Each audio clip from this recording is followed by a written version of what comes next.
लहर फहराए, मन के चलाए तन चले, जाते सर्वस जाए। कि बीजक की साखी। मन स्वार्थी आप रस। मन स्वार्थी है। जहाँ उसने रस मान लिया है, उसको लेकर के वो फहराता है, तरंगायित होता है। और मन चला तो तन चलता है, फिर सर्वस्व विनाश। एक ही साखी में मन की पूरी दशा का वर्णन है। मन स्वार्थी आपरस, विषय लहर फहराए, मन के चलाए तन चले, जाते सर्वस जाए। इस 3.5 हाथ के शरीर में मन अत्यंत सूक्ष्म है। उसके लिए कोई अनुमान नहीं किया जा सकता है कि कितना सूक्ष्म है। वो बहुत काम की चीज़ है और बहुत बेकाम की चीज़ है। उसके बिना एक वाणी भी बोली नहीं जा सकती है, कोई काम नहीं किया जा सकता है। लेकिन मन ही सबको परेशान किए है। सारे मनुष्य मन के द्वारा रगड़े जा रहे हैं। लेकिन ये भेद समझना कि मन अलग है, मैं अलग हूँ, ये भी बड़ी बात है। अच्छे अच्छे विद्वान, पंडित, महात्मा, मौलवी भगवान भगवान कह करके समय बिता देते हैं। परमात्मा, भगवान, ईश्वर की भक्ति करो, सब हो जाएगा। तुम कौन हो, क्यों उलझे हो? तत्व विवेक का बड़ा अभाव है। शास्त्रों में ये बातें जगह जगह हैं, लेकिन उसका अनुगमन पंडित महात्मा नहीं करते हैं। महिमा परक वचनों में उलझे रहते हैं। मैं हूँ और मेरे सामने दुख है। दुख क्यों है, कैसे निवृत्त होगा, ये तत्व विवेक है। तत्व का मतलब है अंतिमी सत्यता, और उसका विवरण करना, अलग अलग करना विवेक है। तत्व विवेक, आत्मा अनात्मा का विश्लेषण। मैं कौन हूँ? एक भक्त जब लगे सत्संग में, कुछ दिनों के बाद कहे कि आपके विचारों से अब पता लगता है कि मन अलग है, मैं अलग हूँ। आज तक ये पता ही नहीं था। जो स्मरणों की तरंगे चलती हैं, लगता है वही मैं हूँ। जो जो ख्याल आता है उसी में बहते रहना, यही अपना स्वभाव लगता था। अब समझ में आ रहा है कि मैं अलग हूँ और मन अलग है। जब कुछ ध्यान करता हूँ तो ध्यान में पहले मन ठहरता नहीं, लेकिन प्रयास करते करते थोड़े समय में ठहरने लगता है। और ठहरते ठहरते, अभ्यास होते होते ये बराबर समझ में आने लगता है कि मन अलग है, मैं अलग हूँ। अब आपके बताने से, सत्संग से, साधना से ये पता लगने लगा है। ये बहुत मार्मिक बात उन्होंने कही। अच्छे अच्छे विद्वान बह रहे हैं मन में, सारा संसार ही मन में बह रहा है। वह धन्य है जो मन को समझता है और मन पर नियंत्रण करता है। मन सुख है, मन दुख है, मन मोक्ष है, मन बंधन है। मनो मनुष्याणाम कारणम बंध मोक्षो जो कहा गया है एक उपनिषद में यह है। जो मुख्य उपनिषदें हैं वो तो 11-12 हैं, लेकिन और भी उपनिषदें हैं जो 100 से अधिक हैं, छोटी छोटी, और उनमें भी काम की चीज़ें हैं। उन्हीं में ये श्लोक आता है, आधा श्लोक है, मनो मनुष्याणाम कारणम बंध मोक्षो। मन ही मनुष्य के बंधन और मोक्ष का कारण है। जब मन किसी से उलझा है तो अपना नरक होता है, और वही मन जब किसी से नहीं उलझा है तो स्वर्ग है। पत्नी से उलझ गया, अब पत्नी में बुराई बुराई ही देख रहे हैं।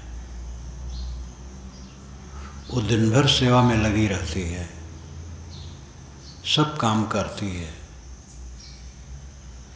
उस पर ध्यान नहीं है। कहीं उसने कट कह दिया, कहीं उसने उपेक्षा कर दी, कहीं अवज्ञा कर दी, और उसी को लेके मन खराब है और बेचैनी है, असंतोष है, पीड़ा है। और वही मन जब सुलझ गया कोई बात नहीं। जो दिन भर काम कर रही है, कट कह दिया, सबसे हो जाता है भूल चूक, और मन संतुलित हो गया। बस उसी पत्नी से कोई विरोध नहीं है। ये उदाहरण मात्र, पत्नी हो, पति हो, पुत्र हो, पिता हो, भाई हो, गुरु हो, शिष्य हो, गुरु भाई हो, पड़ोसी हो, समधी हो, लमधी हो, कोई भी हो। हमारा मन जब किसी के लिए द्वेष बना लेता है या मोह बना लेता है तो हमारा नरक होता है।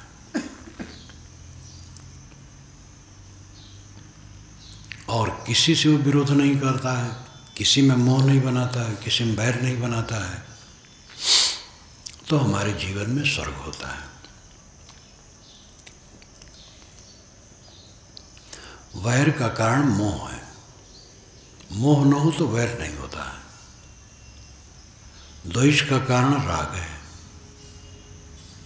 हमें अपने माने हुए नाम रूप में राग है। हमारा नाम, हमारा रूप ये देह है, और हमारा स्वार्थ जो हमने मान लिया है, उनमें राग होने से तब फिर जिसको हम समझते हैं कि इस हमारे उद्देश्य में खलल करने वाले अमुक हैं, तब उनसे हम द्वेष करते हैं। और जब हमारे मन में कहीं राग नहीं होता है तब द्वेष की कोई गुंजाइश नहीं होती। मेरा नाम बदनाम हो, खूब बदनाम हो, कोई परवाह नहीं।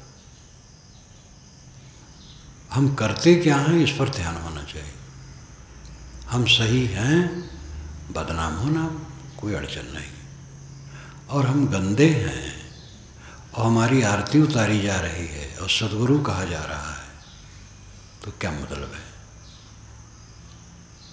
कितने ऐसे गंदे सद्गुरु कहलाने वाले हैं जिनकी आरती बड़े जोर से उतारी जा रही है, बड़ी महिमा, और एड़ी से चोटी तक सड़े हैं। ये बाहरी चमक दमक में क्या धरा है? किसी के पास बहुत पैसा है तो सौभाग्यशाली है? बिल्कुल गलत है। सौभाग्यशाली वह है जिसका मन निर्मल है। दुनिया का सारा धन कूड़ा कबाड़ है। शरीर एक कूड़ा है, इस कूड़ा कबाड़ के लिए कुछ कूड़े कबाड़ की जरूरत पड़ती है, बस इतना ही समझना चाहिए, और कुछ है नहीं। आदमी सोच नहीं पाता है, चमक दमक में भूल जाता है। ये चमक दमक ही हमें रुलाती है। वेद के ऋषि ने कहा, हिरण्मयेन पात्रेण सत्यस्यापिहितं मुखम तत्त्वं पूषन्न पाविरण सत्य धर्माय दृष्टे। शुक्ल यजुर्वेद में आता है 40वें अध्याय में। हिरण्मयेन पात्रेण सत्यस्यापिहितं मुखम, हिरण्मय पात्र से, सोने जैसे चमकते हुए बर्तन से, सत्यस्य अपहितम मुखम, सत्य का मुख अपहित ढका हुआ है। दुनिया की मिथ्या चमक दमक से सत्य का मुख ढका हुआ है। तत् तुम पूषण अपाविरो, अपूषण तत् उसे, तुम तू, अपाविरो हटा दे। पूषण का अर्थ, रूढ़ अर्थ सूर्य है। सूर्य सबका पोषण है, पोषण करता है। सूर्य करोड़ों किलोमीटर दूर है, लेकिन अपनी किरणों से पृथ्वी के जल को सोख कर ऊपर ले जाता है और वहाँ से समय से वर्षा करता है। वेदों में आकाश को समुद्र कहा गया है। जो धरती का समुद्र है छोटा है, आकाश का समुद्र बड़ा है। जब वर्षा होती है कहाँ से आती है? आकाश से। तो सूरज अपनी किरणों से ऊपर खींचता है पानी को और फिर पृथ्वी पर वर्षा करके पृथ्वी का गर्भाधान करता है। मह्य कहा गया है, मह्य, सूर्य को मह्य, मही में गर्भाधान करने वाला। जब सूरज पानी बरसाता है तब पृथ्वी का गर्भाधान होता है। तमाम बीज अंकुरित होते हैं, धातु और जितने खनिज पदार्थ हैं वो सब पुष्ट होते हैं। तो सूरज को मही कहा गया है, मही में गर्भाधान करने वाला, और पूषण कहा गया है, पोषक। पूरे संसार का पोषक है सूर्य। लेकिन ये आधिदैविक अर्थ है। आधिदैविक, आधिभौतिक, आध्यात्मिक, तीन अर्थ वेद के मंत्रों में चलते हैं जगह जगह। कहीं तो सीधा है। आध्यात्मिक अर्थ है पूषण, आत्मा, ये सब का पोषक है। आत्मा सारे ज्ञान विज्ञान का उद्भावक है, संग्राहक है, वितरक है। देह से जीवात्मा निकल जाए, देह बेकार है। ये जीवात्मा ही सारे ज्ञान विज्ञान का निधान है। भावुकता में लोग कहते हैं ईश्वर ज्ञान का भंडार है, जीव तुच्छ है, और ये बिल्कुल बुद्धि को लकवा है ऐसा कहना। कोई ईश्वर कहीं बैठ करके किताब लिखा है, कि प्रवचन किया है, कि ज्ञान विज्ञान की बातें शोध करके फैलाया है। जितनी किताबें धरती की हैं सब मनुष्य की रचनाएं हैं।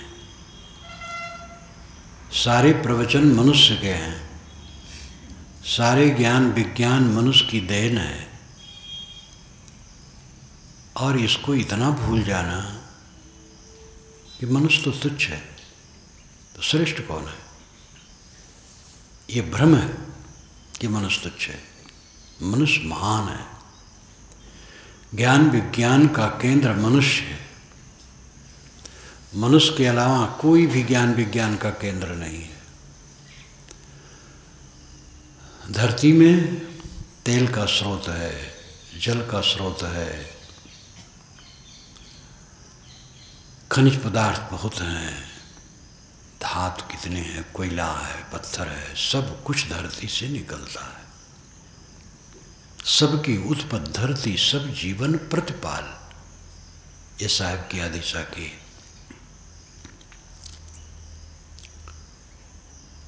इसी प्रकार ज्ञान का कोई स्रोत नहीं है पृथ्वी में या आकाश में।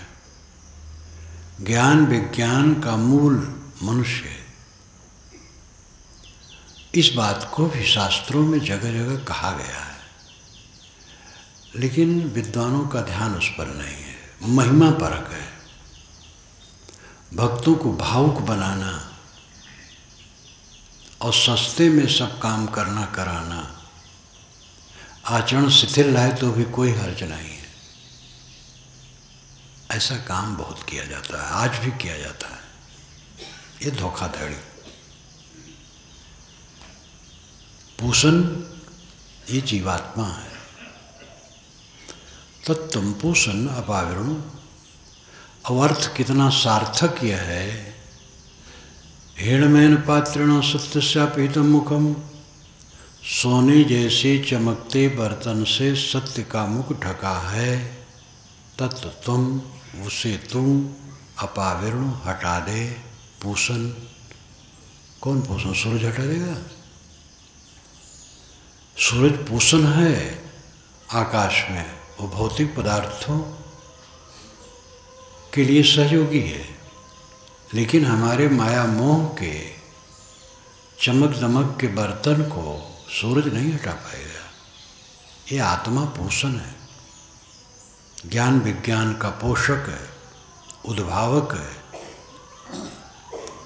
तत्त्वं पूषण न पावरणो। अपूषण ज्ञान विज्ञान का पोषण करने वाला आत्मा, तत्तुम अपावरण, उसे तो हटा दे। क्यों हटा दे? सत्य धर्माय दृष्टे, सत्य और धर्म को देखने के लिए, सत्य और धर्म के दर्शन के लिए, सत्य धर्म को प्राप्त करने के लिए। सत्य है आत्मा और धर्म है पवित्र रहनी।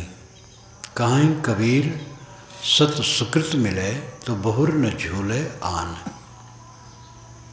हिडोला में साहब ने कहा, बीजक के हिडोला में, हिडोला 3 हिडोले हैं बड़े मार्मिक। पहला हिडोला ही लंबा है।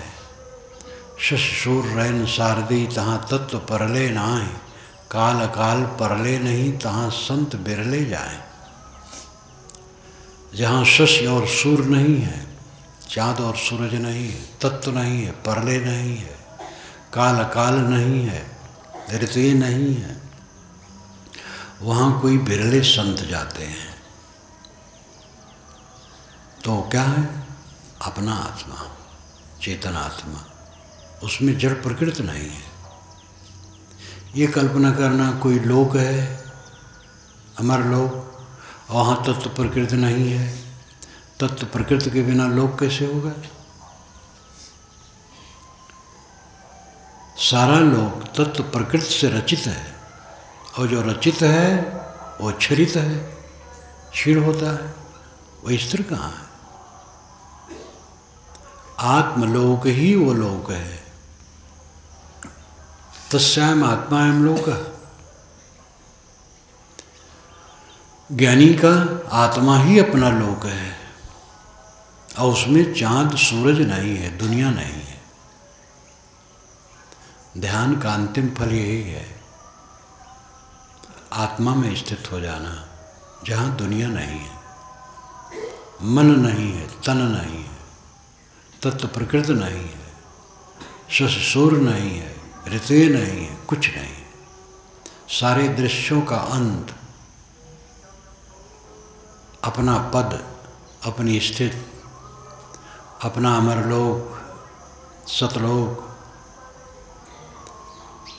आत्मलोक है। ध्यान का असली अर्थ है चित्तवात शांत हो जाना। साधक को यह ध्यान रखना चाहिए कि हमारा चित्त शांत हो। दृश्य और दृष्टा दो हैं, दृष्टा देखने वाला और दृश्य दिखाई दे वह। तो खास दृश्य चित्त है। चित्त को मन को एक बात है। दृष्टा आप स्वयं है, जीव चेतन आत्मा, ये दृष्टा है। और दृश्य चित्त है। चित्त शांत हो जाए तो सारा दृश्य शांत है। ये पेड़ पहाड़, पृथ्वी, गांव, नगर, प्राणी, ये सब जो दृश्य है ये चित्त के द्वारा दिखाई देते हैं। चित्त शांत हो जाए ये सब ओझल हो जाएंगे, कुछ नहीं दिखाई देगा। गाढ़ी नींद में चित्त एकदम शांत हो जाता है तो अपने माने हुए शरीर का भी पता नहीं रहता है।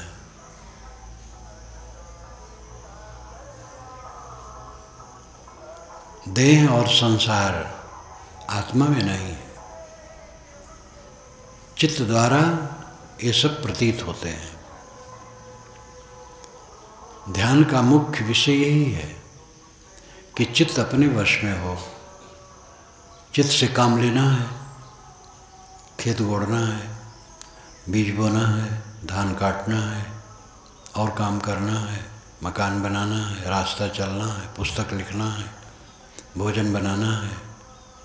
जितनी क्रियाएं हैं इन क्रियाओं में चित्त की जरूरत है। चित्त के बिना ये काम नहीं होगा।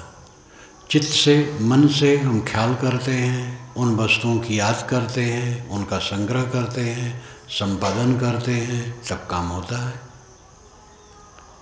लेकिन जिसका चित्त शुद्धा हुआ है, शुद्ध है, सब काम साफ सुथरा करता है, रागत द्वेष रहित करता है। राग द्वेष से चित्त का रहित हो जाना ये जीवन की परम स्थिति है। सोई पंडित सोई पारखी सोई संत सुजान, सोई सूर सचेत सोई सुभट प्रवान, सोई ज्ञानी सोई गुणी सोई दाता ध्यान, तुलसी जाके चित भई राग द्वेष की हानि। ये वैराग संदीपनी नाम की पतली सी पुस्तक है गोस्वामी जी की। कितने विद्वान तो आलोचना किए हैं कि उनकी पुस्तक नहीं है, क्योंकि जिन्होंने मानस में कहा है पूजी विप्रशील गुणहीना शूद्र न गुणगन ज्ञान प्रवीणा, वो कैसे लिखेगा कि तुलसी भगत सपच भलो भजे रहने दिन राम। ये वैराग संदीपनी में आता है। लेकिन ऐसे विद्वान लोग ठीक नहीं सोचते हैं। गोस्वामी जी संत महात्मा भी थे और स्मृतियों का संस्कार भी था, जाति पाति, इसलिए दोनों उन्होंने जगह जगह कहा है। जाति पाति कुल धर्म बढ़ाई, धन बल परिजन गुण चतुराई, भक्तिहीन नर सोहई कैसे, बिन जल बारिद देखी जैसे। तो मानस में भी है, तो मानस भी उनका फिर नहीं मानना चाहिए। मानस भी उन्हीं की रचना है और वैराग संदीपनी भी गोस्वामी जी की रचना है। उसके आखिर में आता है, आखिर पक्ष में, वही पंडित है, वही पारखी है, वही सूर है, वही सचेत है, वही दाता है, ध्यानी है, ज्ञानी है, गुणी है, जिसके चित्त में राग द्वेष की हानि हो गई। पारखी कबीर साहब जमाने, कबीर साहब ने पारख सिद्धांत चलाया। पारख शब्द कहाँ निर्णय के लिए, और काशी में गोस्वामी जी रहते थे। रामायण पूरा संपादन वहीं किए हैं। जो उनके ज़माने का मंदिर है छोटा सा, वहाँ मैं गया हूँ। 80 घाट पर ही है, बिल्कुल घाट पर है। तो कई बार वे कबीर चौरा भी गए होंगे, पारखी संतों का संपर्क भी हुआ होगा। कबीर साहब के बाद गोस्वामी जी होते हैं। तो सोई पंडित सोई पारखी, कई भाई ठीक है, पंडित ठीक है, पारखी ठीक है, ज्ञानी ठीक है, गुणी ठीक है, ध्याता ठीक, ध्यानी ठीक है, सब ठीक है, लेकिन वही वो सब है जिसके चित्त से राग द्वेष समाप्त हो गया है। तुलसी जाके चित भई राग द्वेष की हानि। जिसके चित्त में कहीं मोह नहीं है, कहीं बैर नहीं है, सब में समता है, वो ज्ञानी है, गुणी है, पारखी है, ज्ञानी पंडित है, दाता है, ध्यानी है, सब कुछ है। बहुत बढ़िया वचन है। वैराग त्रिवेणी में ये सब का संग्रह है और तुलसी पंचामृत में भी है।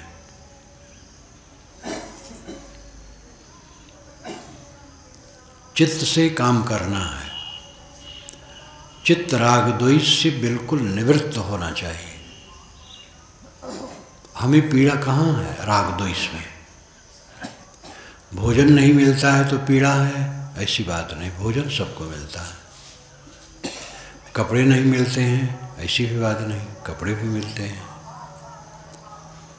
सोने की जगह नहीं मिलती है, ऐसी भी बात नहीं, पृथ्वी माता बड़ी लंबी चौड़ी है, सोने की जगह मिलती है।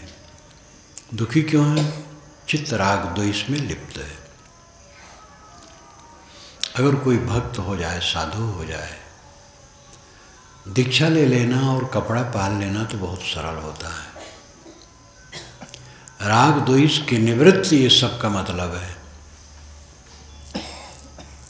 बहुत दिन के महात्मा हैं, कई गुणों में अच्छे हैं, लेकिन चित्त में राग द्वेष है तो सफल नहीं है। धन्य है वो इंसान जिसके चित्त से राग द्वेष की निवृत्त हो गई है। बैरी कोई है ही नहीं, मेरा विरोधी कोई है ही नहीं, सब अपना अपना स्वभाव बरतते हैं, अपना गुण, अपनी योग्यता का प्रदर्शन करते हैं। हम उसमें क्षुब्ध होते हैं तो हमारा छिछलापन है। मन स्वार्थी आपरस विषय लहर फहरा है। मन स्वार्थी है, अनादिकाल का अभ्यासी है। शब्द, रूप, रस, स्पर्श, गंध, इन विषयों का वो मोही है।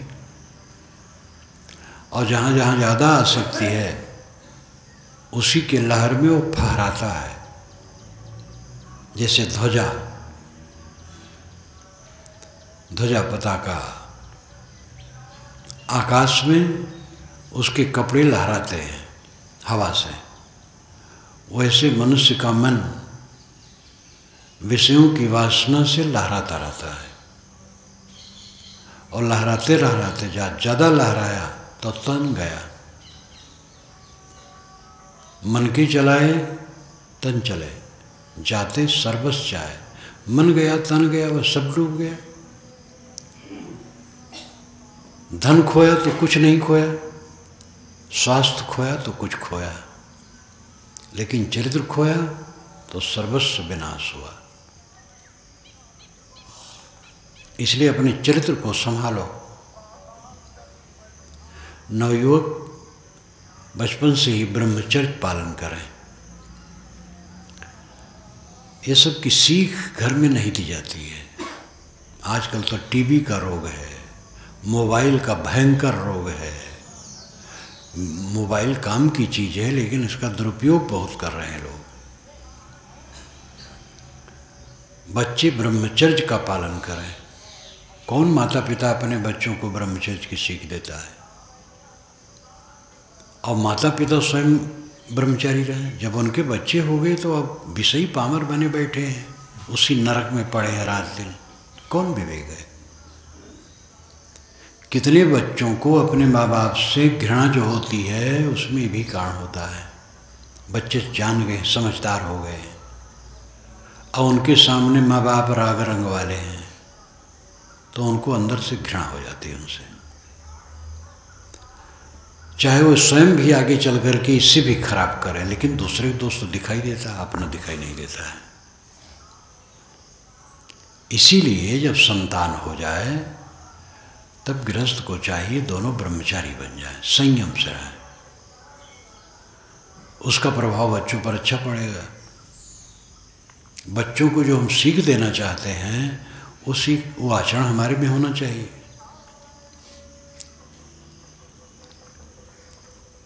बच्चे ब्रह्मचर्य पालन करें, पढ़ें लिखें, पढ़ाई में पूरा ब्रह्मचर्य का पालन करें, फिसलें नहीं इधर उधर। लड़के और लड़की दोनों जब मुझसे मिलते हैं तो मैं पहली ये बात कहता हूँ, अब तो खुल के कहने लगा हूँ। लड़कियों के लिए संकोच होता था, लेकिन ऐसा ज़माना आ गया लड़कियों को भी कहता हूँ, और सब खुश होते हैं, माँ बाप भी खुश होते हैं। लड़के लड़की पढ़ते हैं, सहशिक्षा ही है, प्राइमरी स्कूल से लेकर के विश्वविद्यालय तक। कहीं कहीं कॉलेजों में ऐसा है जो लड़कियों का केवल है, और उनके लिए वैसा प्रबंध है। कहीं लड़के लड़की पढ़ते तो एक जगह हैं, लेकिन निवास बिल्कुल अलग अलग है, और पहरेदारी है लड़कियों के दरवाजे पर, कोई नहीं जा सकता। कहीं कहीं है, बाकी तो इतना है। इसी छत्तीसगढ़ में एक युवक ने मुझसे कहा है, जो इंजीनियरिंग पास कर लिया है, कि साहब बिलासपुर में हम पढ़े और कोई नहीं पूछता है। किसी युवक के कमरे में युवती कब जाती है, युवती युवक के कमरे में कब जाती है, और युवक युवती के कमरे में कब जाता है, कितना समय रहता है, क्या करता, कोई नहीं पूछता। ना मास्टर कुछ कहते ना कोई कहता है, और अत्यंत गड़बड़ी फैल गई है। ये सरकार को भी ध्यान देना चाहिए, और कितने प्राइवेट जो कॉलेज हैं उनमें ये प्रबंध है। इलाहाबाद में भी नैनी में ईसाइयों का है इंजीनियरिंग कॉलेज, बहुत प्रसिद्ध, बड़ा कड़ा प्रतिबंध है। सहशिक्षा और सहकर्म पतन का सीधा रास्ता है। युवक युवती साथ साथ पढ़ रहे हैं, साथ साथ काम कर रहे हैं, कहाँ किसका मन फिसले कुछ ठिकाना नहीं है।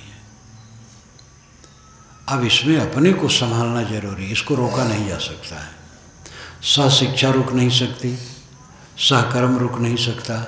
एक कारखाने में लड़के लड़के काम करते हैं, दफ्तर में काम करते हैं, हर जगह तो करते हैं। वो अपने को संभालें, ब्रह्मचर्य का पालन करें, और जब वो काम करें, योग हो जाएं, तो माँ बाप और स्वयं की रुचि के अनुसार विचार करके विवाह करें, मनमानी न करें। लव मैरिज जो आजकल चला है उसमें बहुत टुटन होती है, और दोनों पक्षों से बड़ी उदासीनता और खिन्नता होती है। इसलिए अपना स्वयं पसंद और माँ बाप के पसंद को करके तब विवाह करें, और फिर विवाह करने के बाद भी मर्यादा से रहें। विवाह करने का मतलब ये नहीं कि पतित होते रहें एकदम। जितना पतित होंगे, शरीर मन सब नष्ट होगा, और अपना व्यवहार का काम भी वो ठीक से नहीं कर पाएंगे, अध्यात्म क्या कर पाएंगे। और जब बाल बच्चे हो गए तब संयम से रहें, एकदम संयम से। ये सब जीवन जीने के तरीके हैं। और विषयी पामर बने बैठे हैं, बच्चे जवान जवान हैं, लंपट हैं माँ बाप, क्या बच्चों पर अच्छा असर पड़ेगा। मन स्वार्थी आपरस विषय लहर फहराए, मन स्वार्थी है। जहाँ जहाँ वो स्वार्थ मान लेता है, उसके लिए क्या क्या पाप नहीं कर सकता है। ये मन की गड़बड़ी जो जोर से मान लिया तो भाई का हक मारा जाता है, भतीजे का हक मारा जाता है, और कहाँ कहाँ सब भ्रष्टता का काम करते हैं।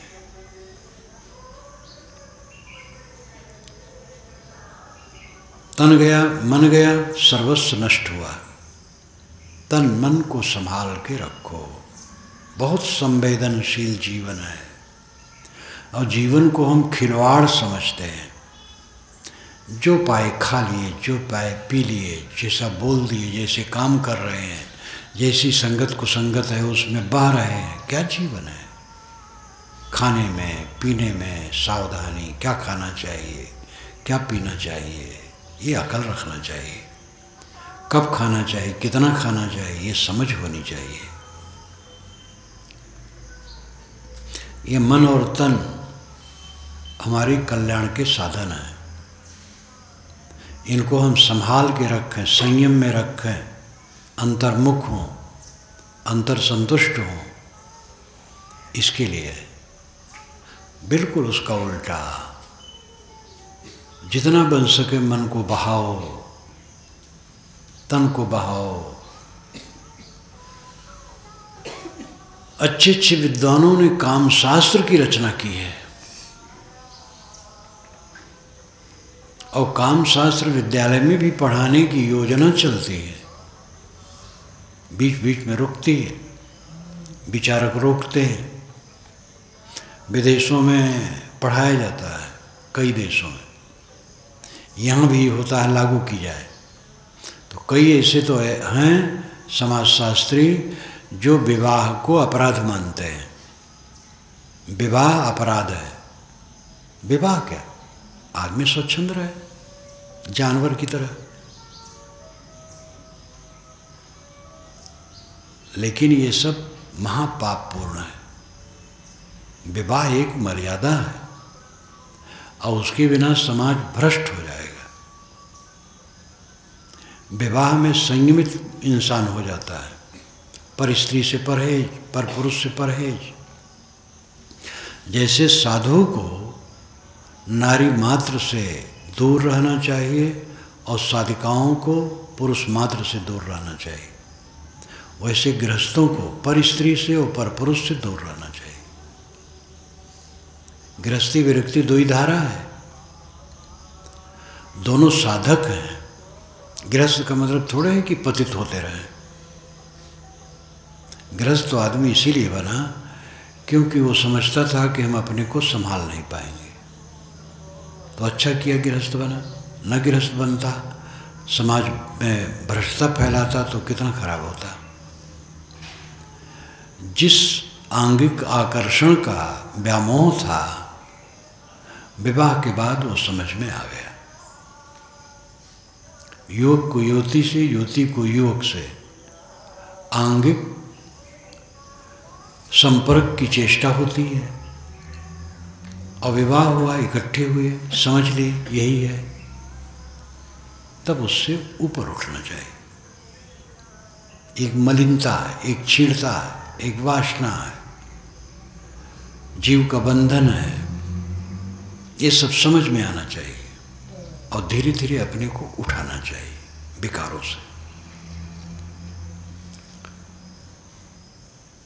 साधु मार्ग में जो विरक्त मार्ग के लोग हैं, साधक साधिकाएं, उनको पूर्ण इसका पालन करना चाहिए, ब्रह्मचर्य का। गृहस्थ को भी अपने दर्जे अनुसार पालन करना चाहिए। संयम ही सुख है, अपने को समेट लेना ही सुख है, अंतर्मुख हो जाना ही सुख है। बाहर चमक दमक में जितना बहोगे, अपने तन मन को छीड़ करके नरक करोगे।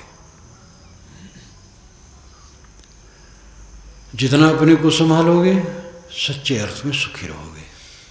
वह धन्य है जो अपने आप को पूर्ण संभाल लिया।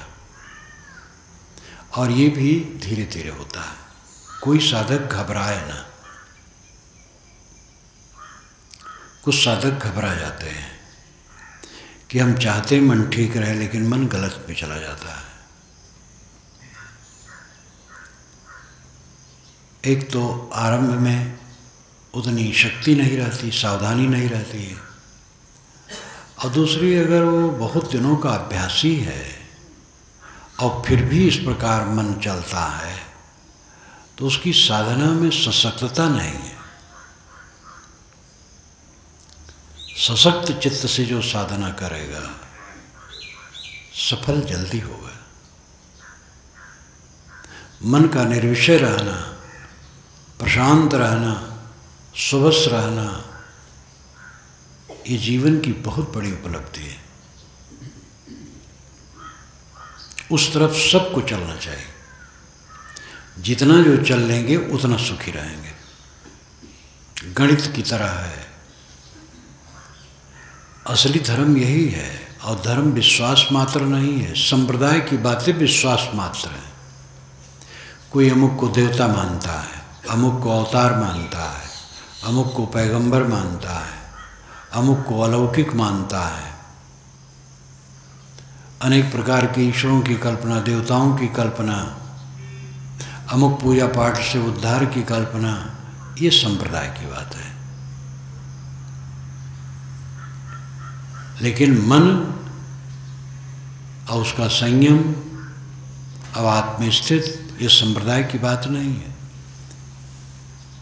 आपका होना क्या है? आत्म तत्व, चेतन तत्व आपका होना है। चेतन ही आप है, आत्मा आप है। ये संप्रदाय नहीं है। आपका होना कोई संप्रदाय है? आपका अस्तित्व है। अब आपके सामने आपका मन है, वो भी कोई संप्रदाय नहीं है, वो भी, उसका भी अस्तित्व है। अब अच्छाइयाँ बुराइयाँ हैं,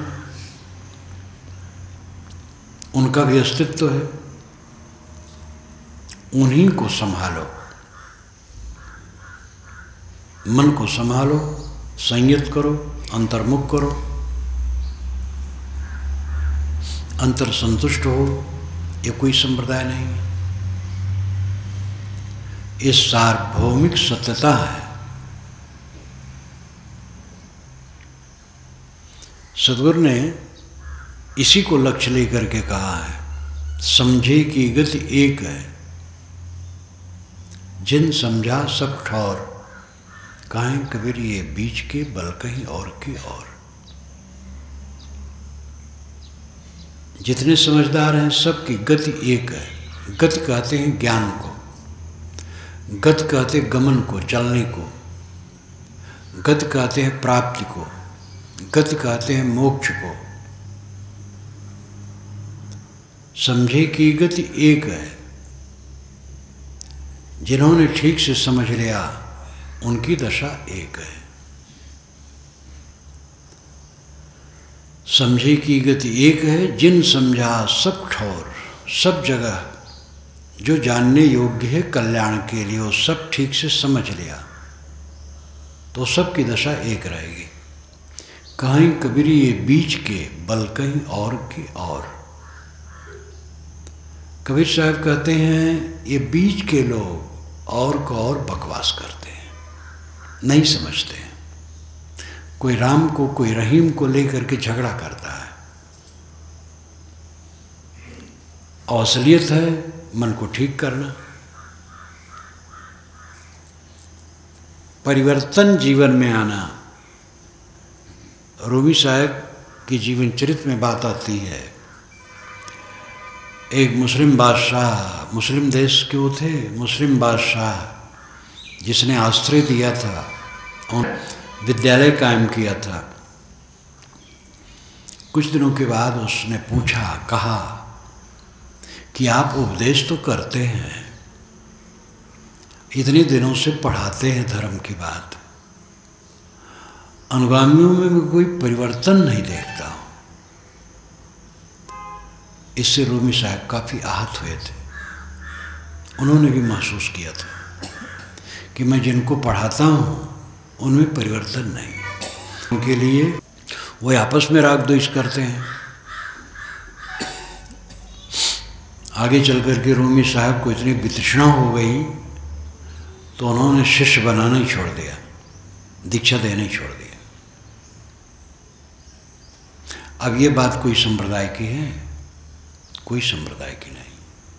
कबीरपंथी साधु हैं आपस में लड़ते हैं, वैष्णव साधु आपस में लड़ते हैं, वेदांती साधु आपस में लड़ते हैं। ये कौन संप्रदाय है? कोई संप्रदाय नहीं। ये तो विकार है। इसलिए जो सत्यता है वो सांप्रदायिक नहीं है। कबीर साहब का बीजक पूरा पढ़ डालो, संप्रदाय की बातें ही नहीं है।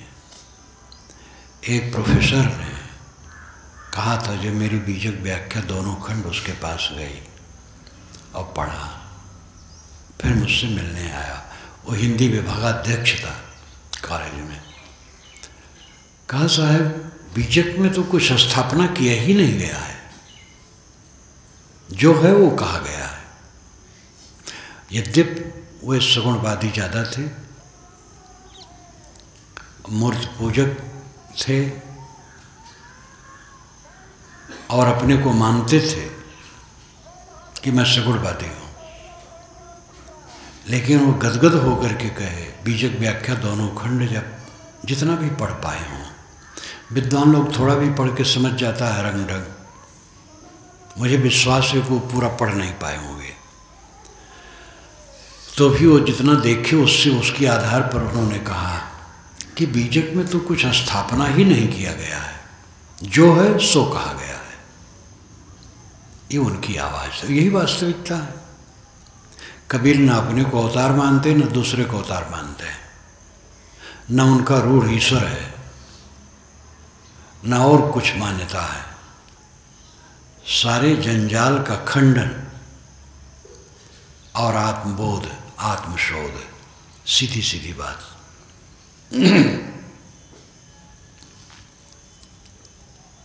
मेरा होना, मेरे मन का होना, मेरे मन का भटकना, मेरे मन का शांत होना, ये कोई संप्रदाय नहीं है, हकीकत है, सत्यता है। सभी साधक साधिकाएं अपने मन को देखें। यहाँ जो इकट्ठे हुए हैं ये इसी खास बात के लिए है, विचारों को पा करके और अभ्यास करके अपने मन पर अपना मन केंद्रित करो। मन द्वारा मन को मिटाओ, मन द्वारा मन को शुद्ध करो। अशुद्ध मन को शुद्ध मन से मिटाओ, उसी मन से उसी मन को ठीक करना है।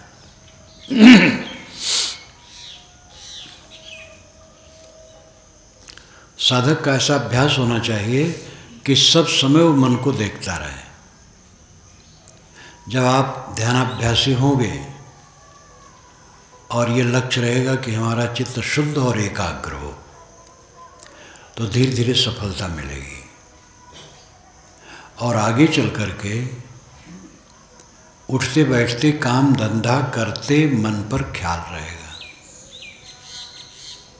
व्यवहार में चंचलता आती है, अनेक लोग मिलते हैं, कोई कैसा है कोई कैसा है, तो उसमें मन की गड़बड़ी शुरू होने की संभावना होती है। हमारे साथ में कुछ लोग हैं, कोई तेज है कोई ढीला ढाला है, कोई खाने पीने में जरा ज़्यादा चटोर है, कोई ये सब परवाह नहीं करता है, कोई काम में लगा बहुत फुर्ती से काम कर देता है, कोई ढील होकर काम करता है, आदत उसकी है। इन कई कारणों से जब हम व्यवहार में लगते हैं तो क्षोभ की संभावना होती है। अगर हम अपने मन पर कंट्रोल रखते हैं तो क्षोभ नहीं करेंगे और अपने साथियों से उलझेंगे नहीं। अपनी अपनी शक्ति और योग्यता के अनुसार लोग करते हैं। मन का संयमन हो जाने पर व्यवहार बहुत बढ़िया चलता है। आजकल तो ध्यान के विषय में बड़ी महिमा है और कारखानों के मालिक अपने वर्करों से कहते हैं कि तुम लोग कहीं जा कर के किसी गुरु के पास कुछ दिन ध्यानाभ्यास करो, तब यहाँ वो काम करो तो काम अच्छा होगा। सारी क्रियाकलापों का मूल मन है। मन गड़बड़ाया सब गड़बड़ाया, और मन ठीक है तो सब ठीक है। इसलिए अपने अपने मन को सब देखो, उसके साक्षी बनो और एकाग्र करो। मैंने कल कहा था, संतजन भी बताते होंगे, मन को एकाग्र करने के लिए एक आधार चुनो। कोई साधक किसी महापुरुष के प्रति श्रद्धालु है, वह महापुरुष हो या न हो, उनके प्रति श्रद्धा है, उनका चित्र मन में ले करके और उसी में मन को रोके। ये पहली साधना है।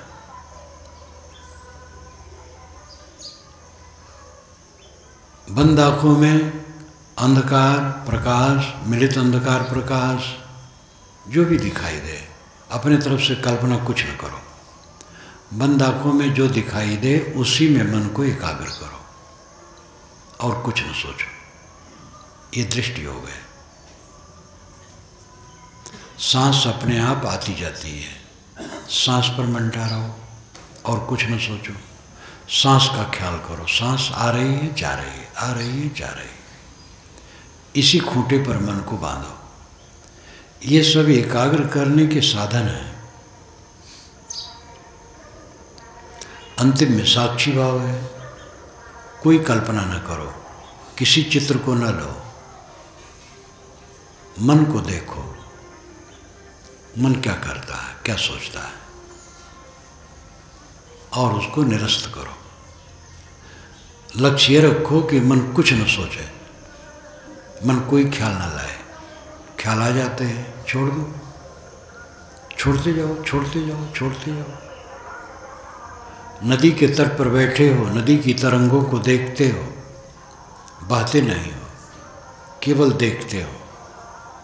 तैसे मन में बहो ना, मन को देखते रहो कि क्या करता है, और मन को शांत करते रहो। ये साक्षी भाव है।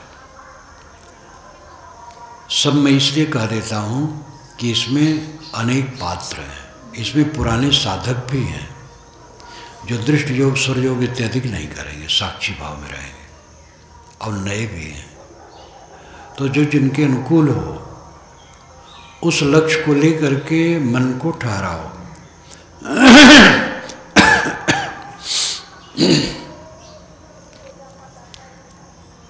मूल बात है मन का शांत होना। धीरे धीरे मन पकड़ में आए, ये समझ में आए कि मन अलग है और मैं अलग हूँ। जो सोचने का प्रवाह चलता है, ख्यालात चलते हैं, वो धारा अलग है और मैं अलग हूँ। ये फांक तब समझ में आएगी जब ये अभ्यास करोगे।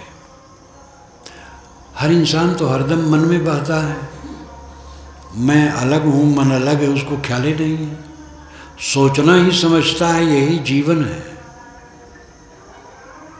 जो जो ख्याल आए उसमें बहते रहना, यही जीवन आदमी मानता है। ज्ञान से, आत्मज्ञान से और ध्यानाभ्यास से धीरे धीरे मन मचता है। मन के विकार नष्ट होते हैं।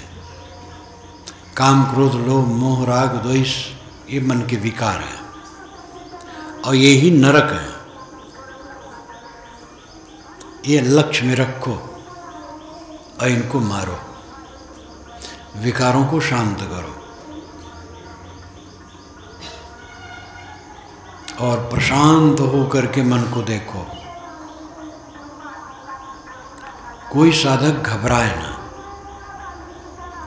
नए साधकों की भी समस्या होती है कि वह बैठते हैं तो बैठने में दर्द होता है क्योंकि अभ्यास नहीं है। तो उसमें घबराए ना, वो करते करते अभ्यास हो जाएगा। जब मैं पहले व्यायाम करना शुरू किया तो दर्द जंघे में बहुत हो रहा था। तो बताने वाले ने बताया कि तुम घबराओ ना, इसको मिटाने के लिए व्यायाम बंद करोगे जब, तो कुछ दिन में दर्द मिट जाएगा, और जब व्यायाम शुरू करोगे तो फिर दर्द होगा। इसलिए इसी दर्द में करते रहो। और करता रहा, फिर दर्द मिट गया, फिर व्यायाम से कोई दर्द नहीं। बहुत दिन हो गए व्यायाम करते करते, कोई दर्द नहीं। और जब पहले किया था तो जब चलता था तो कोई मेड़ पड़ जाए तो मेड़ नागना मुश्किल हो जाता था, जंघे में दर्द। लेकिन अभ्यास हो गया, अब कुछ दर्द नहीं। उसी समय से थोड़े दिन के बाद कुछ दर्द नहीं।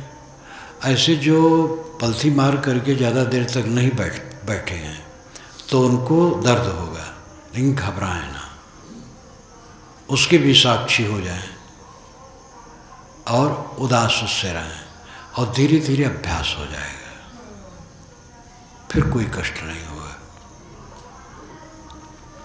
जो कठिनाई आए उन कठिनाइयों को सह करके काम करो, फिर कठिनाई अपने आप खत्म हो जाएगी। कुल मिलाकर के मन को शुद्ध करना है, शांत करना है। मन शांत है, समाधि में है, इसका लक्षण है कि व्यवहार पवित्र है, किसी को कुछ नहीं कहता है, किसी के साथ दुर्व्यवहार नहीं करता है, किसी को तकलीफ नहीं देता है, अपने विरोधी की भी अहित कामना नहीं करता है। निर्मल मन, साधना का फल है निर्मल मन। इन बातों सब पर ध्यान रखो। अहम शुद्ध चैतन्य ज्ञान स्वरूपम अजराहम अमराहम अखंडम अनूपम। अहम शुद्ध चैतन्य ज्ञान स्वरूपम अजराहम अमराहम अखंडम अनूपम। अहम शुद्ध चैतन्य ज्ञान स्वरूपम अजराहम अमराहम अखंडम अनूपम। अहम शुद्ध चैतन्य ज्ञान स्वरूपम अजराहम अमराहम अखंडम अनूपम। अहम शुद्ध चैतन्य ज्ञान स्वरूपम अजराहम अमराहम अखंडम अनूपम। अहम शुद्ध चैतन्य ज्ञान स्वरूपम अजराहम अमराहम अखंडम अनूपम। इसका अर्थ है अहम नाम मैं, अहम मैं, शुद्ध निर्मल, अहम शुद्ध चैतन्य ज्ञान स्वरूपम, मैं शुद्ध ज्ञान स्वरूप हूँ। अजराहम अमराहम, अजर अहम अमर अहम, मैं अजर हूँ, क्षीण नहीं होता हूँ, अमर हूँ। अजराहम अमराहम अखंडम, अखंड हूँ, टूटता नहीं हूँ, विनष्टा नहीं हूँ। अजराहम अमराहम अखंडम अनूपम, अनूपम विलक्षण, प्रकृति जड़ प्रकृति से विलक्षण शुद्ध चेतन हो। ये आत्मज्ञान का शुद्ध स्वरूप इसमें वर्णन है। इसका भी मन में जप करना चाहिए। जो साधक जिसका मन ठहरता न हो, यही पाठ करते रहें अंदर अंदर, तो काफ़ी बढ़िया ध्यान हो जाएगा। कुल मिलाकर के यद्वा तद्वा तत् चित्ती पुरुषार्थ, जिस किसी प्रकार मन के विकारों को नष्ट करना है और मन को संयत करना है। आप लोगों के साथ मैं पहले ध्यान में पूरा बैठता था, बल्कि यहीं पर जब उधर नीचे होता था तो एक सज्जन दूर से आए थे, तो मुझे हर समय बैठे देख करके कहे कि आप साहब कुछ समय न बैठे, आपको बड़ा कष्ट होता होगा। तो मैं कहता था नहीं, अभी से कोई बात नहीं। धीरे धीरे समय बढ़ा, अब आप लोगों के साथ ज़्यादा नहीं बैठ पाता हूँ। बैठूँ अगर 1 घंटा ध्यान भी, तो आगे 1 घंटा प्रवचन करना कठिन हो जाएगा। शरीर में कोई रोग नहीं है, कहीं दर्द नहीं है, अभी तक ये ठीक है, लेकिन अवस्था का प्रभाव है। अब ये शरीर 80 के निकट होने जा रहा है, 2-3 सप्ताह में 80 लग जाएगा। तो ये जीर्ण है, इतना काम हो रहा है, यही बहुत बहुत है। तो आप लोगों के साथ बैठ नहीं पाता हूँ। अब यहाँ बैठूँ अगर 1 घंटा, फिर बोलना हो तो बोलने में तकलीफ़ लगेगी। आसन पर रहता हूँ तो वहाँ बैठ लिया, लेट लिया, आराम कर लिया, और ध्यान तो वहाँ भी करता रहता हूँ। लेटा रहूँ तो ध्यान में, बैठा रहूँ तो ध्यान में। फिर आप लोगों के लिया, आराम कर लिया, और ध्यान तो वहाँ भी करता रहता हूँ। लेटा रहूँ तो ध्यान में, बैठा रहूँ तो ध्यान में। फिर आप लोगों के बीच में आकर के 1 घंटा बोल देता हूँ। तो इसलिए आप लोगों के साथ में बैठ नहीं पाता हूँ। इसलिए भाई कोई अमर्ष न करना।